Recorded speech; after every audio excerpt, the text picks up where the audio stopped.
Hey guys, welcome to my little garden. And these are my container onions that I started from seeds indoors way back in January. And I planted them up this spring into these 30-gallon tubs. And today it's looking like my Walla Walla onions are ready for harvest. So you can see all the green stalks have flopped over, which is a sign that they are just about ready for harvesting. And we are got some rainy days coming here over the next week. And you do kind of want to harvest these when they're dry. You don't want to be harvesting them then when they're super soggy and have that extra moisture.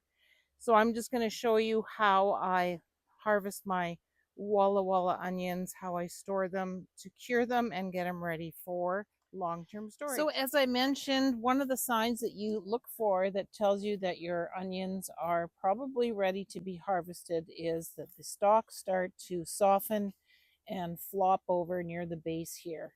So you can see that's happening with most of these. They've all flopped over. They're starting to develop a little bit of a brown skin and kind of, drying up and dying off around the stem here. So I am going to just start pulling these out.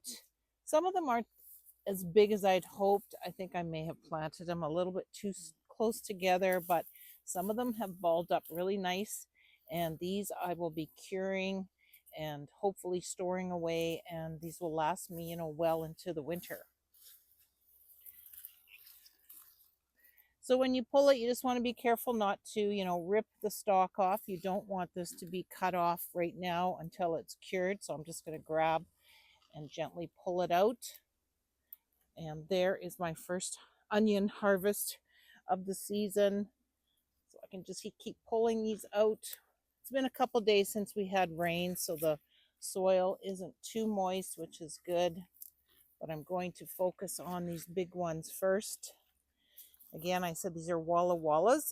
They're not as big as they can grow. I've seen much bigger, but I'm pretty happy with the size of these.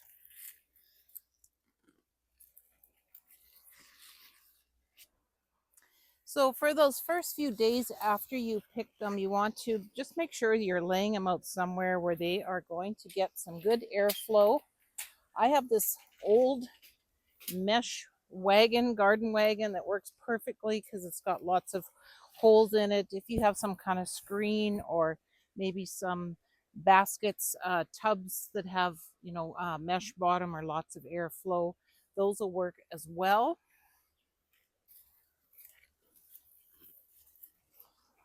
As I said, you don't want to break off the stems just yet. And if you plan on braiding or storing them on some kind of rope, you want to just keep those on there.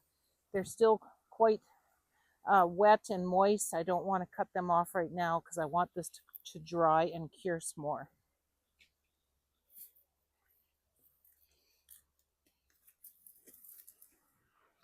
Some of these onions like this that are a little bit smaller, I will probably just use them up, as for cooking right now. I also, once I cure them a little bit, I chop up and freeze some of them. These smaller ones, chop them up in my little veggie chopper so that you have some onions all ready to go in your cooking. So that's what I like to do with these smaller ones.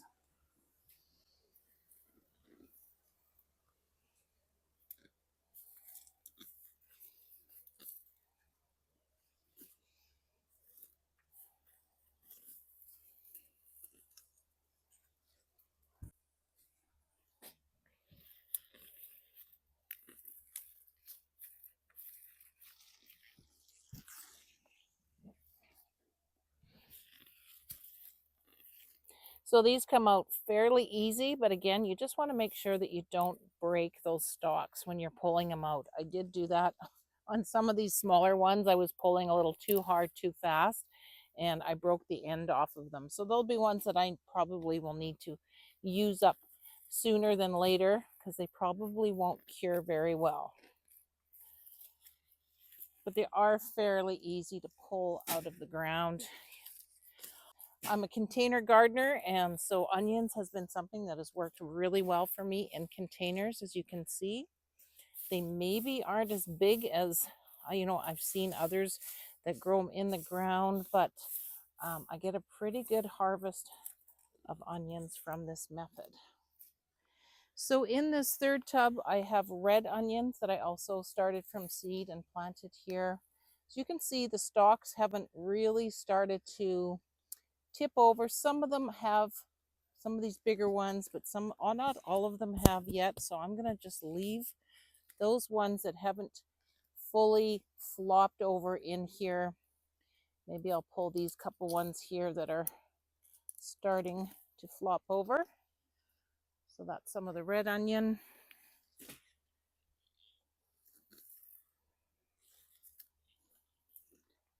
Maybe this one too. But again, I think I'm just going to leave these in here for another week or so until they fully flop over, and then I will harvest these. So this is my onion harvest from onions that I have grown in containers.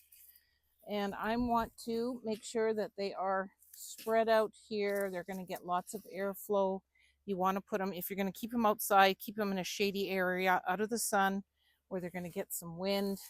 They're protected from the rain. You don't want these to get wet because they will, you know, start to rot as opposed to drying and curing like you want them to.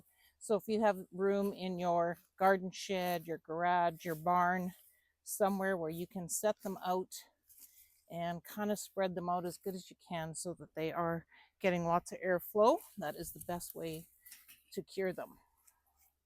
So I'm going to leave them in this wagon, pull them into my garage, let them cure for the next couple weeks, and then hopefully I'm going to figure out how to braid these or some kind of long-term storage. So stay tuned for that. I'll show that in a future video.